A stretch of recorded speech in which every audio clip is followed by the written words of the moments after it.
Hello dear students, I am Ashish Kumar from Golden Future Public School. Now we will learn about matters in our surroundings. That is part 1 because chapter is very large. So I have divided already it. This is class 9 chemistry, matters in our surroundings part 1. Dear students, at first we have to know about the definition of matter. There are commonly the definition of matter is that occupy space and which have mass. जिनके पास मास है, कुछ ना कुछ मास है. मास मतलब क्या, कुछ उसके पास है जिसको हम लोग छू सकते हैं, देख सकते हैं. that is matter. This pen is a matter which we can see and touch but not we can feel always. Light, sound, vacuum, emotion, ये सबको मैटर नहीं बोल सकते. That's all are not matter. Feeling, love, idea, that's not matter. Matter is that which we can see or touch and that have mass. Okay? Matter may be defined as anything that possesses presence of mass of which can be felt by one or more of our five senses. हमारे 5 senses में हो सकता है कि एक या दो या 3 से जिसका हम पता कर सकते हैं. जैसे अब ये बोर्ड है, इसको हम देख सकते हैं, इसको हम छू भी सकते हैं, इसको हम सुन भी सकते हैं, आवाज इसमें वॉल्यूम भी है. तो ये हमारा मैटर. तो ऐसी बात नहीं कि पांचों सेंस ऑर्गन का होगा. जैसे साउंड है तो साउंड को हम लोग सुन सकते हैं लेकिन वो मैटर नहीं है क्योंकि साउंड के पास कोई मास नहीं है. साउंड के पास कोई मास कुछ द्रव्यमान नहीं है. साउंड का क्या कोई स्पेस होता है क्या? कहाँ पे है साउंड? वहाँ यहाँ उस तरह का कुछ स्पेस होता है कि कॉमनली कोई नहीं, कोई ऐसा स्पेस नहीं होता, उस तरह का कोई मास नहीं होता. इसलिए मैंने लाइट भी वैसे लाइट एक ऑप्टिक. हम लोग जब आगे जाएंगे तो लाइट के बारे में डिटेल से पढ़ेंगे नेक्स्ट क्लास में. साउंड के बारे में पढ़ेंगे, वैक्यूम, ये सब अलग, इस सबका एक चैप्टर होता है, ऑप्टिक साइंस इसको बोलते हैं. तो इसको आगे पढ़ेंगे. नेक्स्ट पढ़ते हैं, इट ऑफर्स रेसिस्टेंस. तो जो मैटर होता है उसका एक प्रॉपर्टी होता है कि वो रेसिस्टेंस, विरोध करने का काम करता है. जैसे ये क्या कर रहा है, रेसिस्ट कर रहा है, रोकने का काम कर रहा है. तो रेसिस्ट करेगा, जिसमें मास होगा वो तो रेसिस्ट करेगा ही करेगा क्योंकि उसमें रेसिस्टेंस होता ही होता है. ओके, क्योंकि टेंशन होता है, उसमें कुछ ना कुछ सरफेस होगा और सरफेस होगा तो टेंशन भी क्रिएट करेगा. इस कारण से इट ऑफर्स रेसिस्टेंस. तो रेसिस्टेंस भी उसमें होता है, विरोध करता है. जैसे ये विरोध कर रहा है, ये दिस इज वाल, दिस इज मैटर. अगर इसको हम, ये हमारा विरोध कर रहा है, against, this is against my hand, तो इट्स कॉल्ड रेसिस्टेंस. तो रेसिस्टेंस भी होता है. Next, classification of matter. तो मैटर जो होता है उसको क्लासिफाइड करते हैं, कितने प्रकार के होते हैं. तो according to the chemical properties there are 3 types of matter and according to the physical properties that is called state there are 3 types of states of matter, that is solid, liquid and gas. But students, there are also two types of matter in solid in state, that is called plasma and Bose-Einstein are other states of matter found in extreme condition. लेकिन इसके लिए हम बाद में detail से, जब फिर time अगर रहा तो उसको डिटेल से फिर थोड़ा सा बताऊंगा.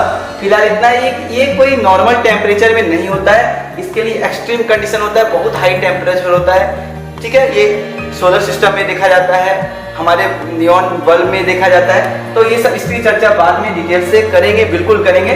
इसको अभी गौर कर दीजिए. Okay, next topic, on the basis of chemical properties there are 3 types of matter, element, compound and mixture. तो हम लोग नेक्स्ट चैप्टर में इसको जरूर पढ़ेंगे कि कौन सा प्योर होता है, कौन सा इम्प्योर होता है. एलिमेंट और कंपाउंड को प्योर बोलते हैं, मिक्सचर को इम्प्योर बोलते हैं. ये सब हम लोग आगे पढ़ेंगे क्योंकि ये केमिकल प्रॉपर्टी, इस चैप्टर में हमको फिजिकल प्रॉपर्टी पढ़ना है, इसलिए फिजिकल प्रॉपर्टी की चर्चा करते हैं. Okay, physical properties of matter. तो फिजिकल प्रॉपर्टी क्या होता है, इसमें मुख्य रूप से mainly 4 properties, there are 4 properties of types of property of matter. Everything around us is made up of tiny pieces और पार्टिकल्स आर एटम्स और मॉलिक्यूल्स. एटम्स क्या होता है, मॉलिक्यूल्स क्या होता है, थोड़ा बहुत तो आप लोग जानते ही हैं, लेकिन डिटेल से नेक्स्ट चैप्टर में पूरा पढ़ेंगे। फिलहाल इतना जानेंगे छोटे छोटे पार्टिकल जिससे कोई मैटर बना होता है, एलिमेंट जिससे बना होता है, कंपाउंड जिससे बना होता है, या कोई मिक्सचर जिससे बना होता है, उसको हम लोग एटम्स और मॉलिक्यूल्स बोलते हैं। तो कोई भी मैटर किससे बना होता है, छोटे छोटे टीनी टाइनी पीसेस बना होता है, उसको हम लोग क्या बोलते हैं, एटम्स या मॉलिक्यूल्स बोलते हैं। तो जो भी मैटर है उसमें एटम्स या मॉलिक्यूल्स तो होता ही होता है, क्योंकि everything are is made up of atoms और molecules. Finally second one is the particles of matter have spaces between them. तो जो मैटर जिस चीज का बना होता है, जो छोटे छोटे पार्टिकल्स होते हैं, तो वो लगता है कि बिल्कुल सटा हुआ है, उसमें स्पेस नहीं है, आंखों से देख नहीं पाते हैं, लेकिन उसमें स्पेस होता है। इसके लिए भी ये सारा जो प्रॉपर्टी, 4 प्रॉपर्टी मेनली होता है, चारों प्रॉपर्टी के लिए पूरे एक एक्सपेरिमेंट के साथ एक एक करके one by one, step by step सबको डिफाइन करेंगे, सबको प्रूव करेंगे, हम लोग सबको देखेंगे कि ये बात होता है या नहीं होता है। तो पार्टिकल्स जो मैटर का होता है, उसमें स्पेस होता है, उसमें जगह होता है। इसके लिए हम लोग बताएंगे कि किस प्रकार से जब पानी में हम चीनी को घोल लेते हैं तो क्या हो जाता है, पानी का लेवल उतना ही रहता है और चीनी घुल जाता है उसमें, और चीनी घुल जाता है और पता भी नहीं चलता है कि चीनी कहाँ चला गया, और पानी का लेवल उतना ही रहता है, वॉल्यूम उतना ही रहता है। तो इससे पता चलता है कि उसमें स्पेस है।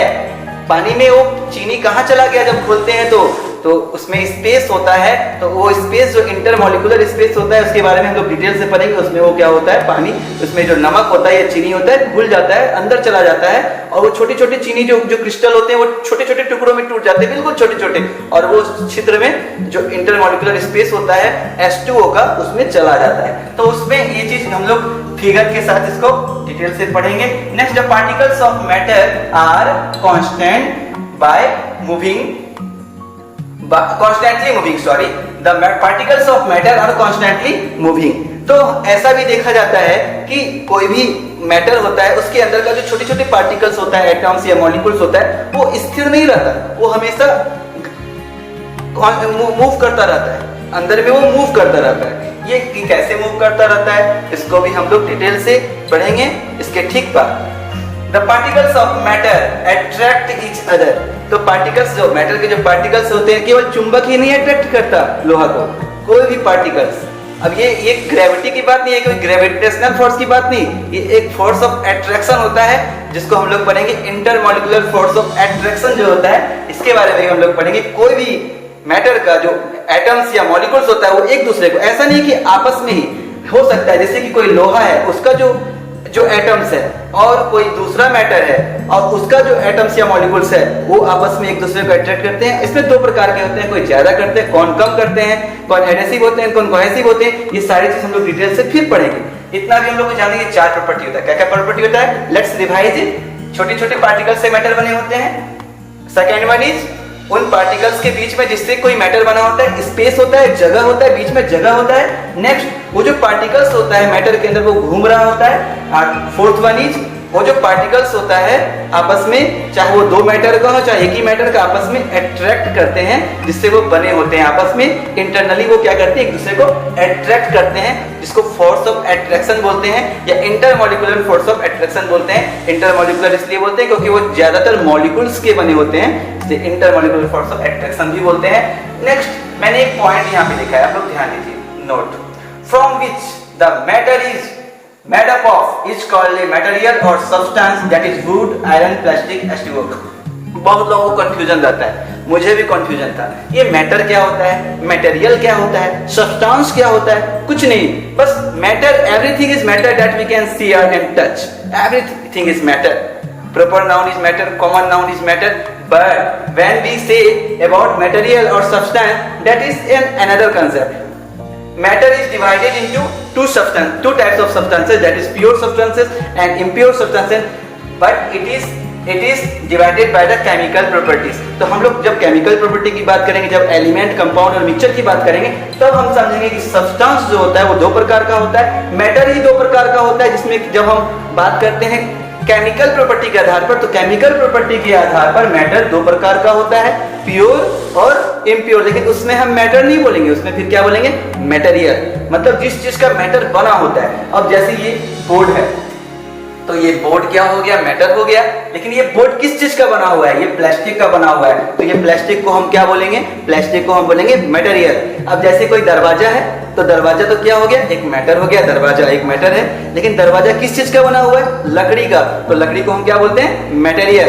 तो वो सब्सटेंस बोलते हैं। तो वो दो प्रकार का होता है। जैसे अब ये लकड़ी है, तो ये तो एक तरह का मिक्सचर होता है, इसमें तो ये प्योर नहीं, इसके आगे हम लोग डिटेल से पढ़ेंगे। आयरन, तो आयरन तो एक ही आइटम्स का बना होता है, एलिमेंट होता है, इसको भी हम लोग डिटेल से पढ़ेंगे। तो ये प्योर सब्सटेंस हो गया।